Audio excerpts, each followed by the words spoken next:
Sunday Clubbers, how are you doing today? Well, it is half term, not that we've actually been in school or going out anywhere really, but it is a good chance to have a rest from being on screens so much. So if you don't do anything else after watching this except have a sleep, that is absolutely fine. And because it is half term and we're in a bit of a restful mood, we're not going to get you up and running around doing something crazy this afternoon. You can just have a sit, enjoy the story which Emily is going to read to us in a second. But I hope that you've been having fun this last week. I hope you've enjoyed the snow. I think the snow's been different across town. Where I am in town, it's not been as much. I know that other people have been saying there's been lots of it. So whether you've had lots, not so much, maybe even none at all, I hope you've had a good week. Well, let's go across to Emily for our story now. So get comfy, snuggle up maybe, and let's listen. Hi Sunday Club, we're going to have our story now, and today's story is called Jesus the Storyteller. Jesus loved telling stories, and there are lots of people in the Bible who loved hearing them and telling them too. Maybe you like telling stories about things that you've seen, things that have happened, maybe something you've dreamt about, but let's hear what the Bible has to say. Everyone loved to hear the wonderful stories Jesus told. One day he told a story about two builders. The first builder wanted to build a house. He found a great big rock and said, "This is where I will build my house." And he did. When the house was ready, it began to rain. It rained and rained. The wind blew hard, but the house did not move. It was safe and strong. Just like people who listen carefully to what Jesus says. The second builder wanted to build a house. He found a beautiful sandy beach and said, "This is where I will build my house." And he did. When the house was ready, it began to rain.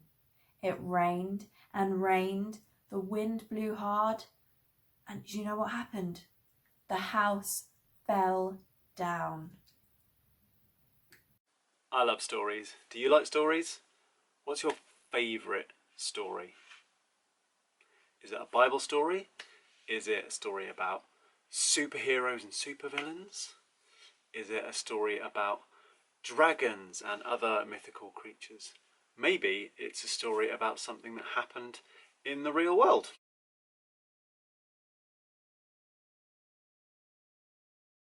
We love stories.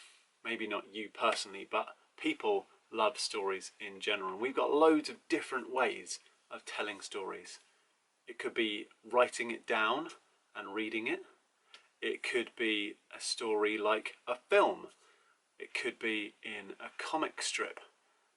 It could simply be through moving and not saying anything. There are so many different ways of doing it. And what we would love you guys to do at some point this week is to tell us a story about something that you have done. And you can choose to do it in whatever way you want. But we would love you to send us something via email so that we know what you guys have been getting up to. Because we can't be with you in person and we really miss you. So we want to know what it is that you guys have been getting up to. It could be really short, it could be really long. It could be a really small thing you do, it could be a really big thing you do. It's entirely your choice. If you're like me and you really like comic strips, then you can find a little thing to help you, a template of sorts that might help you tell that story. The link to that is in the description of this video, but you can also find it on our website. So go to our church website, www.tunbridgeparishchurch.org.uk. Go to the Youth, Children and Families Ministry section, go to the children's bit, find Sunday Club, and on there you'll see that there's a link to a resources page, and it's just in there. I just follow the link in the description. That's the easiest thing. So whatever it is you send us, we would love for you to share it with us. And Emily and I will be sharing what we're doing over half term, just one thing that we're getting up to. and we're going to post that on our Facebook page. So maybe if you want to, ask your mum and dad to just have a look at that when it comes up. But we hope that you guys have a great half-term break, that you do get a chance to rest, spend less time on screens, maybe a bit more time getting outside. Who knows if it'll snow more or not? We wait to see. But we look forward to seeing you guys back here again next Sunday, same time, same place. Bye.